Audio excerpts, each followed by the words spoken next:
Friends, welcome back my channel educational RK point. तो यहाँ पे देख रहे होंगे कि आपको ऊपर में दिख रहा, और अभ्यर्थियों को सूचित किया जाता है कि पार्ट ऑफ फे पेमेंट करने की तिथि 23 तारीख तक है। तो चलिए, इसके आए की नोटिफिकेशन मैं आपको एक बार फिर से बता देती हूँ। तो आप लोग स्पोर्ट काउंसलिंग का प्रोसेस मुझसे पूछ रहे थे कि स्पोर्ट काउंसलिंग करने का प्रोसेस क्या क्या है। तो वो प्रोसेस आपको आज पता चलेगा। तो उसके लिए आपको करना क्या है, तो सिंपली आपको एलन मिश्रा के साइट पे आना है। साइट पे आने के बाद देख रहे हो click here to the log in document call letter. तो कॉल लेटर अब आपको कोई मतलब नहीं है। फिर नोटिस रिगार्डिंग स्पोर्ट एडमिशन, तो स्पोर्ट एडमिशन का नोटिस। तो आइए जानते हैं कि नोटिस है क्या क्या।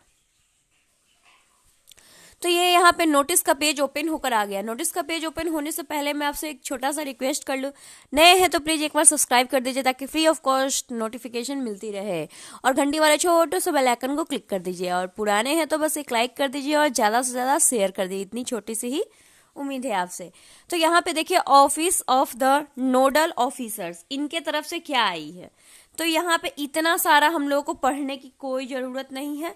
यहाँ पे हम नीचे आएंगे थर्ड में, after the completions of such admission by the deadline 13/12, यानी कि 30 तारीख तक concern college shall forward candidate consolidate student admitted college to the nodal. अगर आप 30 तक नहीं लिए जाते हैं, आपने एडमिशन नहीं लिया है, तो आपको यहाँ पे जितने ही बच्चे लिए हैं उन सबको एडमिटेड माना जाएगा। फिर आते हैं कि since the further the directed the complete exercise filling up to the BEd session course. जो भी यहाँ पे मैं आपको हिंदी में एक बार समझा देती हूँ, इंग्लिश में रीडिंग करने का बहुत सारा समय आपका बर्बाद हो जाएगा। तो यहाँ पे देखिए, अब यहाँ पे क्या लिखा हुआ है हिंदी में बता देती हूँ। सीईटी विद्यार्थी उत्तीर्ण नामांकन से संबंधित सभी बिंदुओं पर सम्यक विचारों और पान सर्वसम्मति से निर्णय लिया है कि बीएड महाविद्यालयों में रिक्त सूची जारी कर दी गई है, और यहाँ पे जिनका भी नामांकन नहीं हुआ है उस सूची में महाविद्यालय तथा अल्पसंख्यक महाविद्यालय यानी कि माइनॉरिटी कॉलेज और जो भी सिंपल कॉलेज है उन सबों को एक साथ करा दिया गया है। और यहाँ पे स्पोर्ट काउंसलिंग के नियमानुसार नामांकन छूट करने के लिए 26 तारीख से लेकर 30 तारीख तक दे दी जाए। वेबसाइट तथा दैनिक समाचार पत्रों में भी, यानी कि दैनिक न्यूज़पेपर में मैं आपको इतने दिन से बता रही हूँ कि इस कॉलेज में सीट खाली है, इस कॉलेज में सीट खाली है। फिर हम आते हैं प्रोसेस पर, sport round counselling admission process as follow. तो आपको यहाँ पे क्या डिस्प्ले द फाइनल नोटिफिकेशन आपको दिख गया है, जो भी सीट वैकेंसी है वो भी आपको दिख गया है। First and second round counselling का भी आपके पास अप्रूवल होना चाहिए कि हमें कॉलेज नहीं मिला है। फिर डॉक्यूमेंट वेरिफिकेशन होगा। फिर नोडल अप्रूवल करेंगे कि थर्ड राउंड काउंसलिंग में कहीं आपका हुआ तो नहीं है। फिर इस तरीके से डिस्प्ले फिर 27 तारीख को, यानी कि ये कल आपको दिख जाएगा कि किसका होगा किसका नहीं होगा। फिर the seat available matrix will be real time display, जो आपको रियल टाइम डिस्प्ले में ही दिखेगा। As soon as college allotted the candidate dashboard will the current availability seat, और यहाँ पे जल्द से जल्द आपको कॉलेज में भी आपको दिखने को मिलेगा कि हाँ उन कॉलेज में कितनी सीटें खाली है। फिर क्या है स्पोर्ट काउंसलिंग के लिए एलिजिबिलिटी क्या है, यानी कि योग्यता क्या है। तो candidate must have the CET BEd qualified, यानी कि जनरल है अगर 42 मार्क्स है तो भी आप क्वालिफाइड है। रिजर्व कैटेगरी के है 36 मार्क्स है तो भी आप क्वालिफाइड माने जाएंगे। Not taken admission first and second counselling, यानी कि फर्स्ट और सेकेंड काउंसलिंग में एडमिशन नहीं लेने चाहिए। जो भी लोग मुझे बोल रहे थे कि मैंने पहले कॉलेज में एडमिशन ले लिया था, क्या मैं अभी ले सकता हूँ, तो बिल्कुल नहीं। Not having a nodal approver round third round counselling, आपको थर्ड राउंड काउंसलिंग में भी कॉलेज अलॉट नहीं होनी चाहिए, यहाँ पे सीधे लिखा हुआ है। Must have the register for the counselling process, और काउंसलिंग प्रोसेस में अगर मान लीजिए कि आपने बस सीएटी उत्तीर्ण भी कर लिया है और काउंसलिंग नहीं करवाया था, ये आपको बिना पैसे लिए वो छोड़ने वाले हैं नहीं, तो आपको अगर नहीं लिया है तो उनका भी नहीं होगा।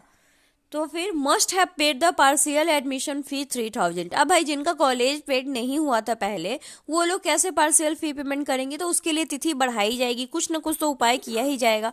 और जिन लोगों ने कर लिया है उनके लिए कोई दिक्कत नहीं है, तो 3000 उनको पेड का रसीद चाहिए। फिर those the CET BEd qualified candidate have not paid the partial for them there will the provisional for online payment in the portal. तो आप प्रोविजनल जो आपका पोर्टल है, तो एक बार अपना लॉगिन आईडी भी करके देखिए, कहीं पार्ट ऑफ पे पेमेंट का खुल जाए तो खुल जाए। तो यहाँ पे साफ साफ लिखा हुआ है पार्शियल एडमिशन फी आपको ये देना ही पड़ेगा 3000, चाहे आप हंस के दीजिए या रोक के दीजिए। तो यहाँ पे देख लीजिए। फिर यहाँ पे देखिए कि उसका प्रोसीजर क्या होगा। तो college will log in their the आप यूजर आईडी से अपना क्या कर दीजिए, पासवर्ड से अपना देख लीजिए खोलकर। Candidate will the validity seat, जो भी आपका सीट होगा वहां पे आपको दिख जाएगा।